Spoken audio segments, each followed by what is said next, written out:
성도 여러분 안녕하세요. 오늘도 말씀의 은혜로 승리하는 은혜가 저와 여러분이와 함께하길 주님의 이름으로 축원드립니다. 우리 계속해서 사도행전 여행을 떠나고 있습니다. 올해 우리 교회는 이제 소모임 또 우리 교회가 어떻게 더 체계적으로 잘 나아갈 수 있을까 고민하는 한 해인데요. 이 사도행전이 그런 우리의 고민과 또 그런 우리가 나아가야 할 바에 아주 좋은 힌트들을 많이 주는 그런 책임을 여러분 아시면서 또 즐겁게 이 여행을 함께 떠났으면 좋겠습니다. 우리 어제 내용을 잠깐 기억해 볼게요. 어제는 드디어 스데반 집사님의 설교가 마무리되고 또 그 스데반 집사님의 설교를 들은 유대인들이 격분하여서 스데반 집사님에게 돌을 던져 결국 순교하는 장면을 우리가 보게 되었죠. 세 가지를 함께 나눴습니다. 먼저 이제 스데반 집사님의 설교의 거의 마지막 결론 단계로 광야 교회, 즉 출애굽하고 광야에 40년을 살았던 그 조상들, 그 40년의 광야 기간을 특별히 스데반 집사님은 광야 교회라고 표현했거든요. 그 이유는 뭐냐? 하나님의 순전한 은혜로 원래는 살 수 없는 그 광야에서 하나님은 그 광야 교회로 그 백성들을 인도하여 주시고 살 수 있도록 인도하여 주셨던 거예요. 그럼에도 불구하고 그 조상들은 그 광야에서마저도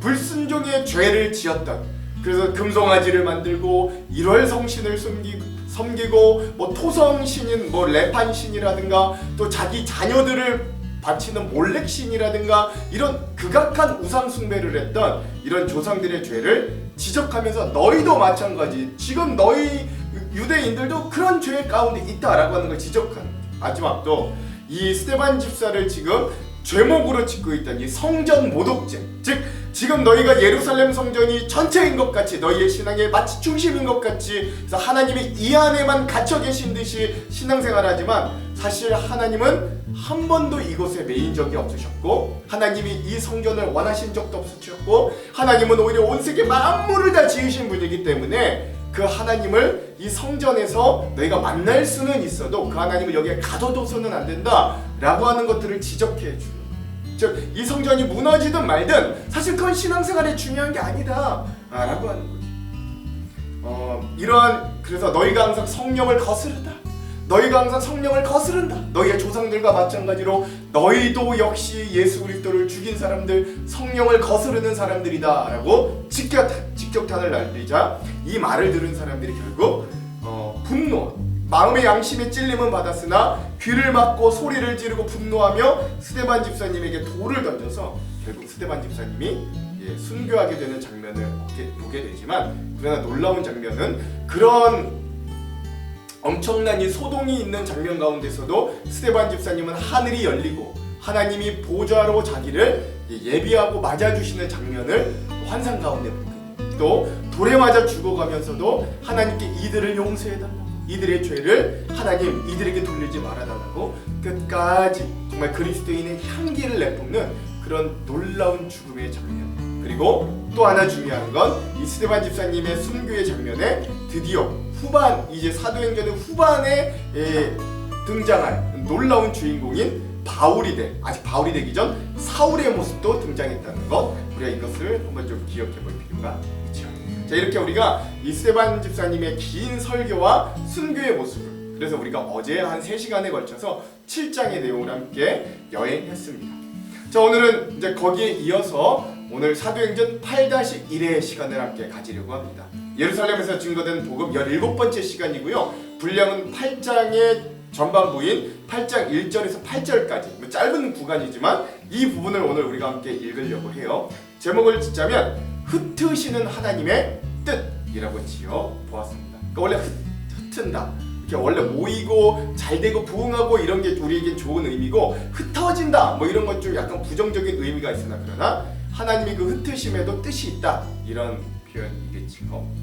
자, 그럼 오늘 이 부분에 대한 맥 2가지를 짚고 그 맥에 따라 우리 내용과 주안점을 한번 나눠보도록 할게요. 자, 오늘 말씀을 읽기 전에 한 2가지 맥을 한번 짚어봅시다. 먼저 첫 번째, 오늘 말씀에 보면 스데반 집사님의 순교와 함께 시작됐던 이 극심한 박해가 초대교회에 찾아왔을 때 그 박해를 통해 초대교회 성도들이 어떻게 반응했는가, 어떤 반응들이 있었는가 먼저 좀 살펴봤으면 좋겠습니다. 두 번째, 그래서 오늘 우리가 이 흩어진 교회로 살아간다는 건 어떤 의미인가, 오늘 말씀을 읽으면서 좀 깊이 묵상해보고 우리에게도 적용해보는 그런 시간이 좀 되었으면 좋겠습니다. 자, 이런 두 가지 맥을 짚으면서 오늘 말씀을 한번 들어가 볼게요. 먼저 내용입니다. 오늘 8장 전반부의 내용은요, 박해를 통해 예루살렘에서 흩어지는 초대교회 모습을 볼 수 있습니다. 먼저 사울의 초대교회 박해의 모습을 볼 수 있어요.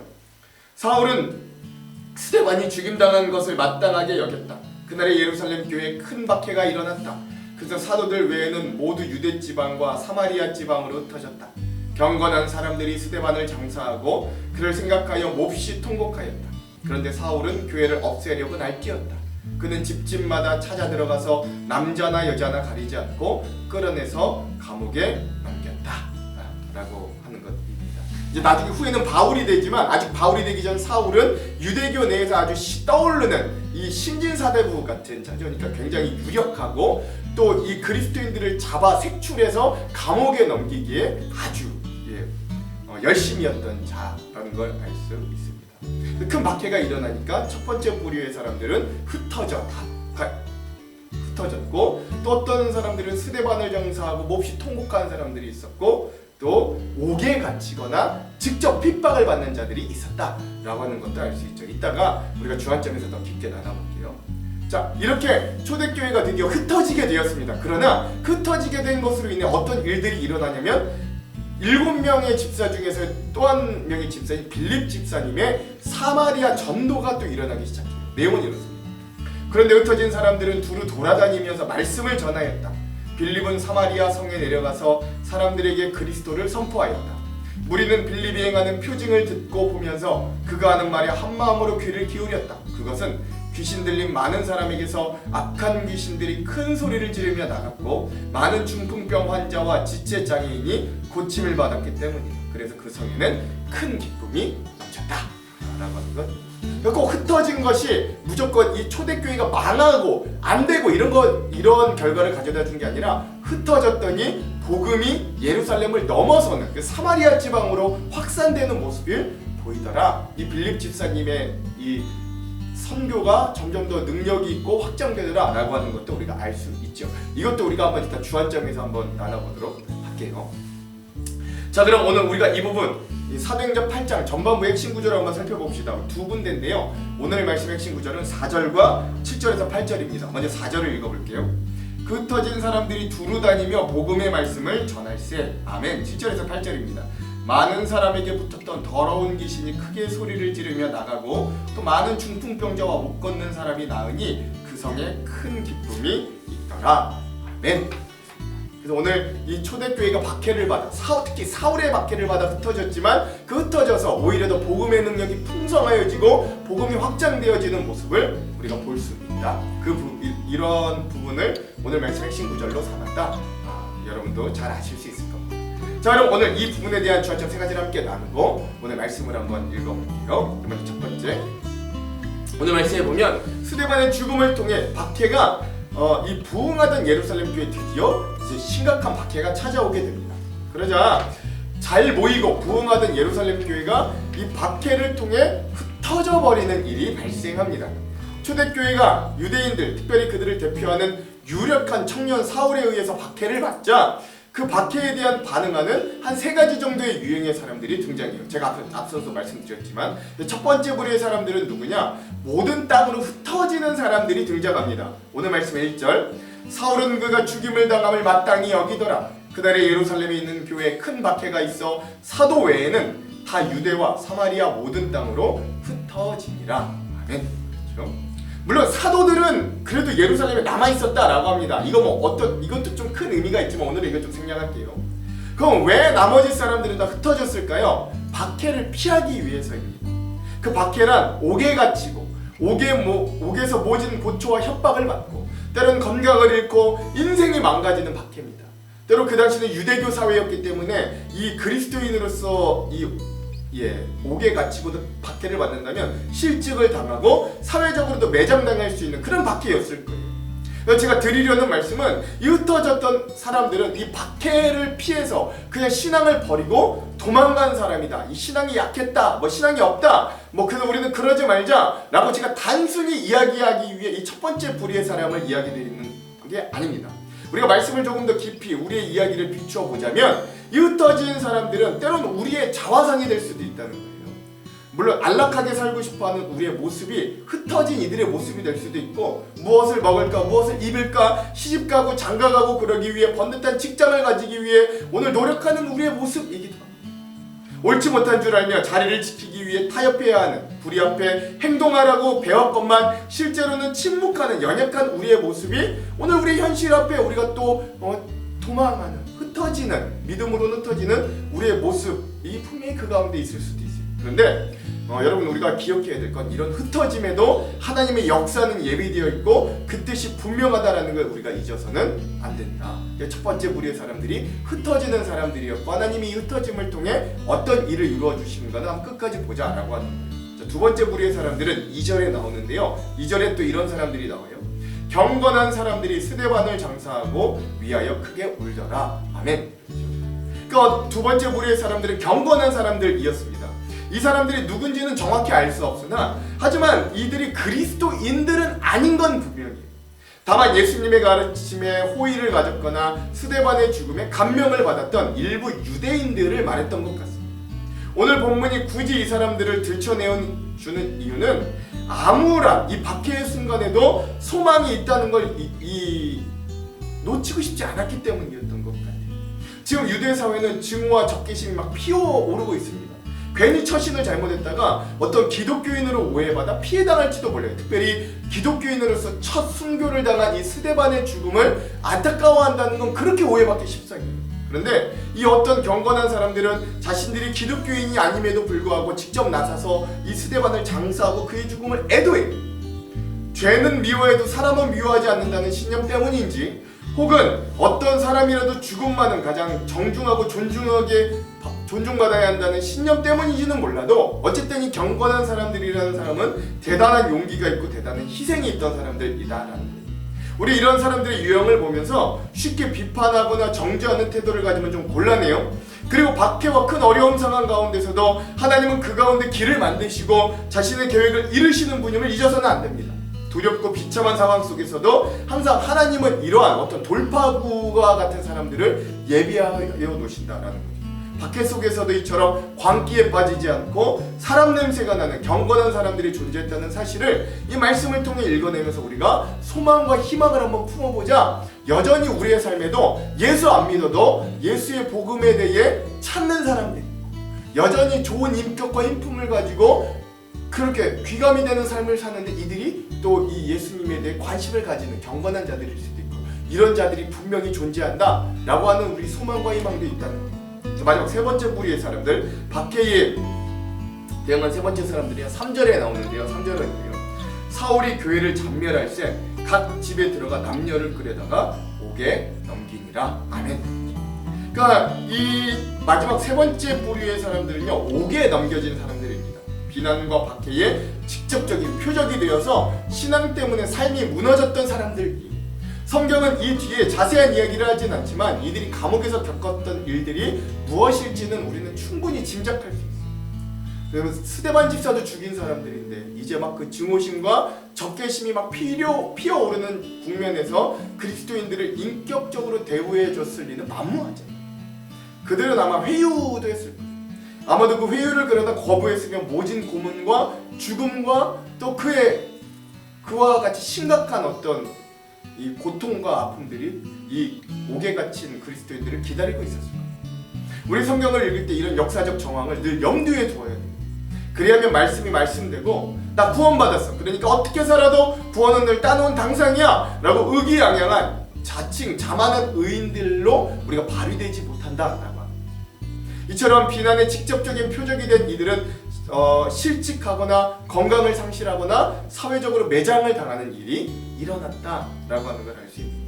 자, 그래서 여기까지 정리해 보자면 오늘 우리가 말씀 중에 1절에서 3절은 아주 짧은 문장에 속하지만 이 짧은 문장 속에서도 기독교에 대한 박해 사건을 기록하며 우리로 하여금 다양한 입장에 우리가 한번 서보도록 이 말씀들은 우리를 유도하는 거예요. 그러니까 오늘 우리에게도 이런 박해가 온다면 나는 어떤 입장에 설 것인가? 이 말은 단지 책 속에 나오는 죽은 사건, 나오는 무관한 사건으로 보지 말자는 거죠. 오늘도 교회와 성도들을 향한 비난과 박해를 마땅히 여기는 이들이 우리 사회 가운데 분명히 존재하고, 또 세계 어딘가에는 예수를 믿는다는 이유로 박해받고 죽임당하는 사람이 여전히 존재합니다. 뭐 이슬람 사회도 그렇고 뭐 그렇죠.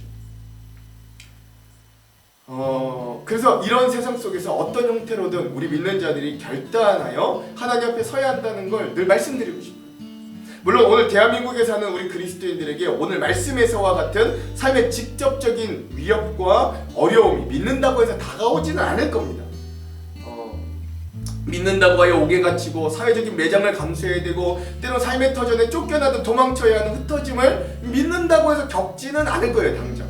그러나 우리는 매일 저 십자가 앞에 나를 죽이며 담대히 믿음의 길을 선택하는 연습을 매일 조금씩이라도 할 수 있는 자들이 되길 소망합니다. 그리하여 저와 여러분들 앞에 하나님께 예비하신 어떤 그 절제절명의 시간, 즉 우리의 믿음의 진실이 드러나는 그 진실의 시간이 올 때 우리가 그때 이런 연습들을 통해 하나님 앞에 부끄러움 없는 선택을 하며 살 수 있는 참된 성도가 되기를 먼저 간절히 소망합니다.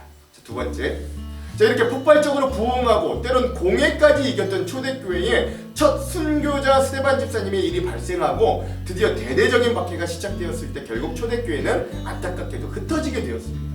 근데 우리는 여기서 중요하게 생각해야 될 게 뭐냐면 이 흩어짐과 어려움이 꼭 무조건 나쁜 의미로만 우리가 받아들일 수는 없다라는 사실입니다. 하나님의 흩으심과 때론 고난을 허락하시면은 반드시 그 뒤에 더 큰 하나님의 계획과 섭리가 따르기 마련입니다. 오늘 본문도 그런 모습들을 잘 나타내줍니다. 4절에서 5절.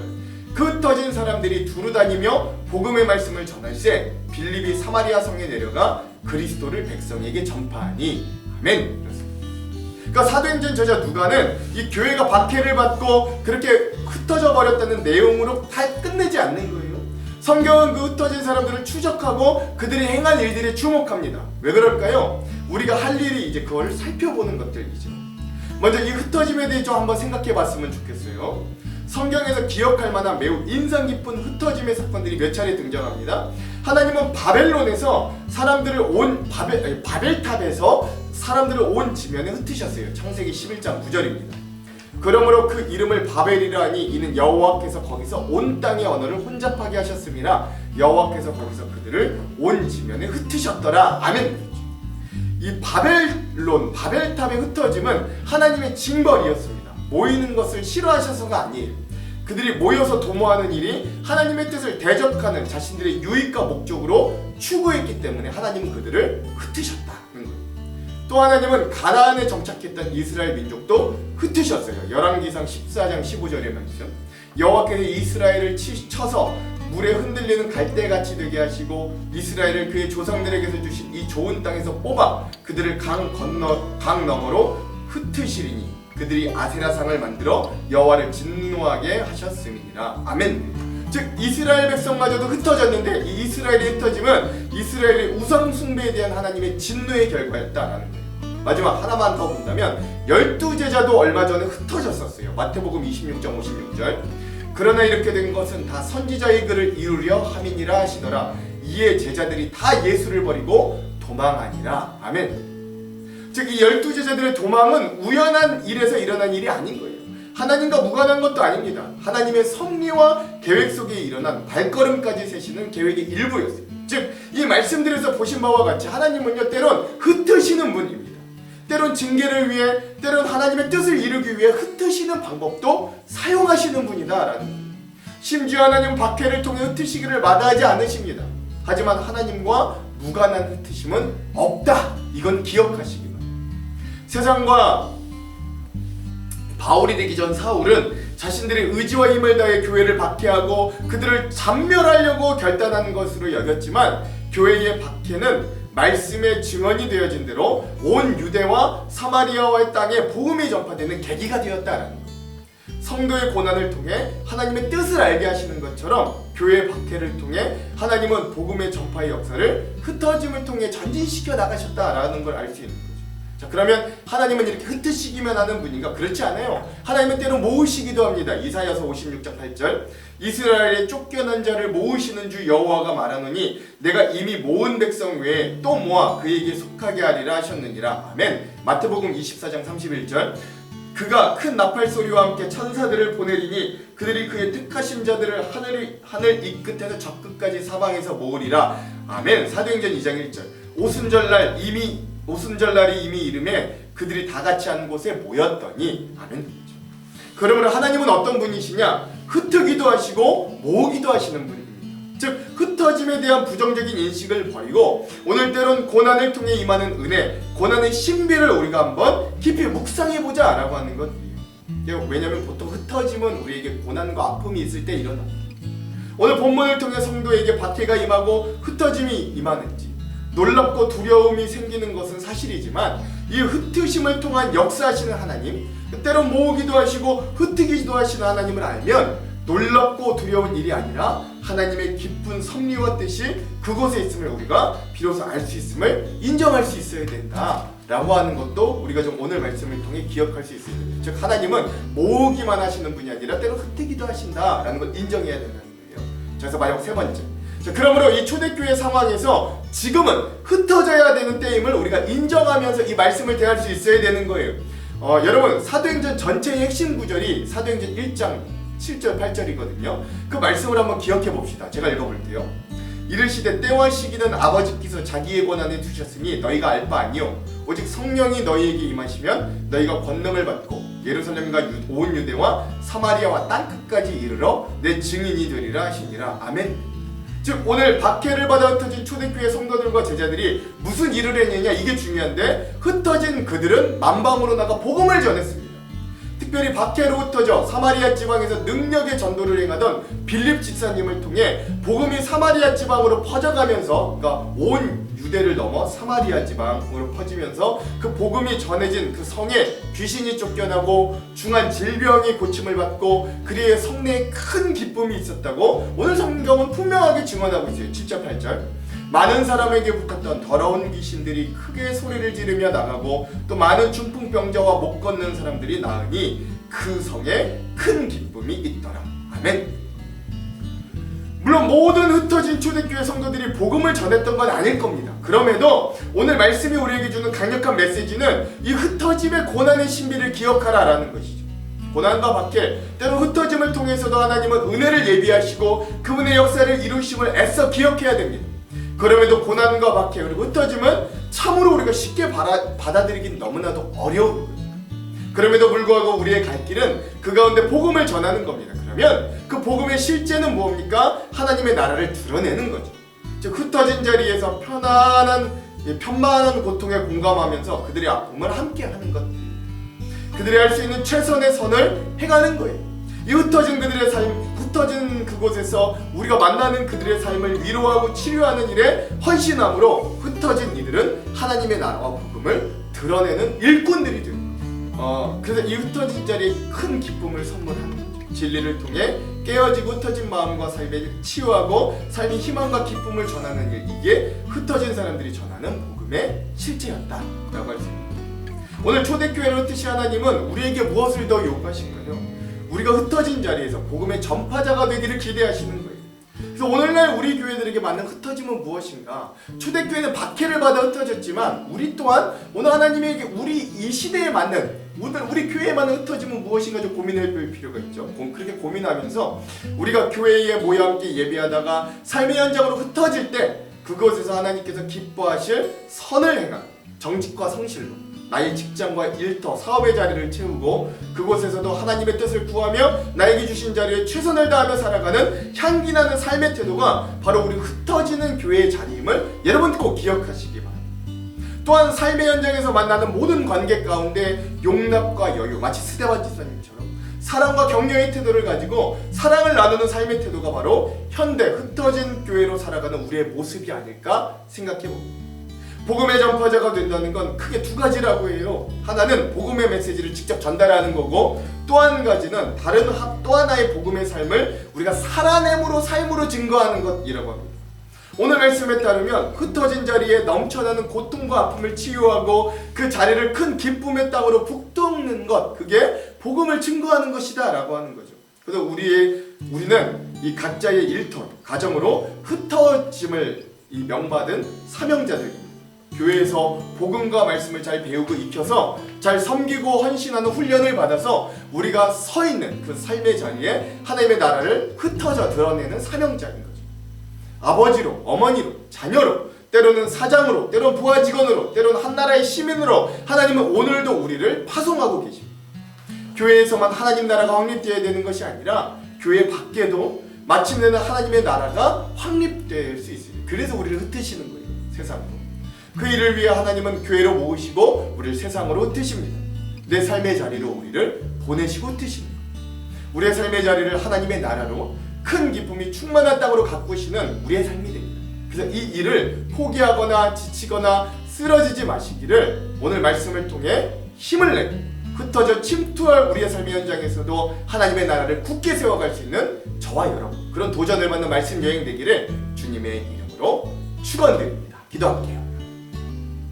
하나님, 오늘 우리는 스데반 집사님의 죽음을 필두로 극심한 박해를 받아 온 유대 지방에서 흩어져, 예루살렘에서 흩어져 온 유대 지방, 사마리아 지방으로 흩어지는 초대교회 모습을 봅니다. 그러나 이들을 흩으신 주님의 뜻은 그저 교회가 망하기를 바라셨던 것이 아니라 이들이 흩어져 복음이 더 편만하게 전해지기를 원하셨던 하나님의 뜻임을 기억하며 오늘 우리도 모이는 교회만 힘쓰는 것이 아니라 흩어져서 우리의 삶 가운데 주님을 드러내는 그런 그리스도의 향기 나는 삶, 흩어진 교회의 모습도 잘 살아내는 진정한 성도와 제자가 될 수 있도록 오늘 말씀 가운데 우리를 깨닫게 하여 주시옵소서.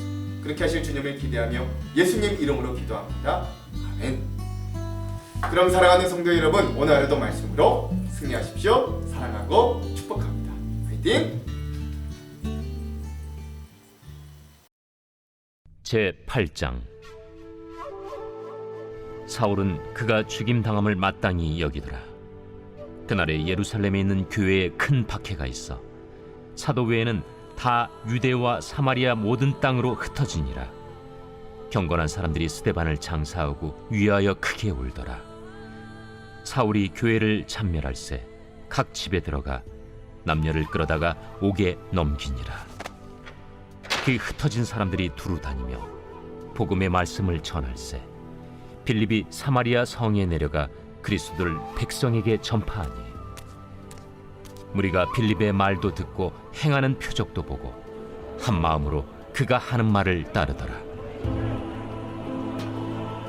많은 사람에게 붙었던 더러운 귀신들이 크게 소리를 지르며 나가고 또 많은 중풍병자와 못 걷는 사람이 나으니 그 성에 큰 기쁨이 있더라.